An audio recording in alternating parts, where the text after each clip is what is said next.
Greetings and welcome once again to my new calculus channel. My name is John Gabriel and I'll be answering two questions in this short video about limit theory.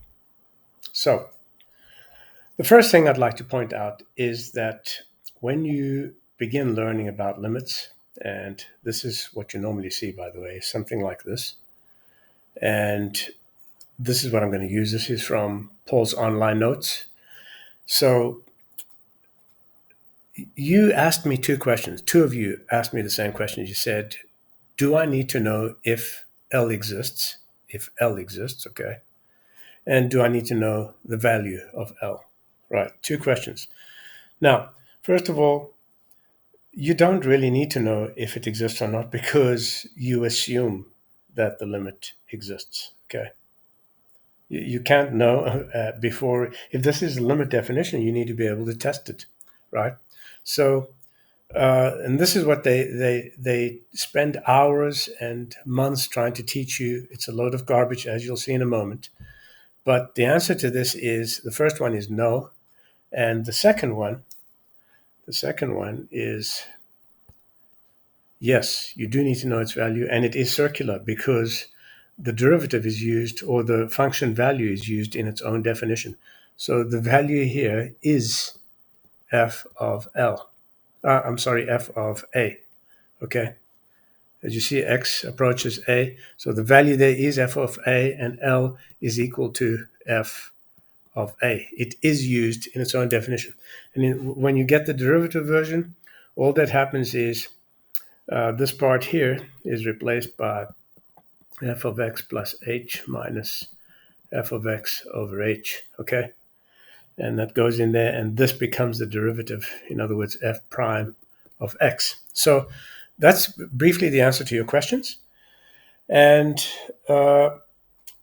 then this definition here, this definition that they give you actually means this, which is really the first principles method. So basically, you've got a lot of circularity going on here. You're saying, assume it exists, then you're taking this, finding L, and then putting L back in here again. Do you see how circular that is? Okay. It's very, very circular. If you don't realize that, you're an idiot. What can I say? So my advice to you is don't take math as a mainstream course. Study it on your own. Take something like engineering or architecture, or become a physicist or pharmacist or something else. But don't waste your time on a math degree, because most of it is not even mathematics, by the way. It's bullshit like this: set theory, topology, real analysis, and a lot of stuff that you're never going to use in your life because it's totally worthless. So now, before I sign off, I'm going to give you access to this beautiful public folder where I actually show you that these ideas that the morons of mainstream peddle to you, this crap, can be done once for all functions if you really are that intent on learning limits. And I've covered this before in previous videos, so I'm not going to cover it again. But everything that you need is in here. The applets, the articles, every single thing about limits is in this directory. And all you do is send me a request to read it. Make sure you say viewer, because if you send me a request with editor, I'm not going to give you access, okay? Because I have to then go back in again and say, I'm not going to give you editor access. I'm going to give you viewer access, which means you can read and download, but you cannot change any of the contents. So I'm just warning you, make sure you ask for viewer access. Otherwise, you don't even get to see anything. Then, my latest book is this one here, The Importance of Learning the Right Way. It's primarily aimed at those morons who are Field Medals winners and Abel Prize winners who don't know anything about mathematics. Okay, people like Andrew Wiles, Terence Tao, all those idiots. Okay, they need to be reading and studying this book, but you need to get ahead of them by ordering this book yourself.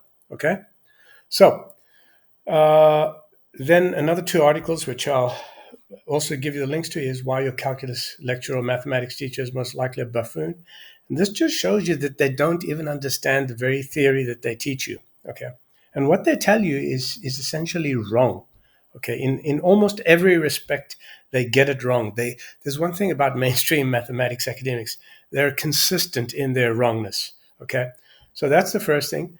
And Then I'll also give you another article link, which is this one. Let's see here, the futility of calculus assessment. And you can read up all those links and become wise. So if you're not already a subscriber to my channel, this channel here, become a subscriber, click like, tell your friends about it, follow me on academia.edu. By the way, to read any of the articles in academia, you need to, first of all, create a free account and you need to log in. Otherwise, you will not be able to read or download my articles. My name is John Gabriel, and this is a new calculus channel. But before I sign off, this here is the non-watermark version. But I'll give you a link in the details section to this plus the watermark version, which is free. The watermark version of this book is free. Also get my latest on the new calculus and several other fantastic books. This ultimate book of numbers is amazing, and so is the non-fiction origins and history of calculus. I'm John Gabriel. Till next time,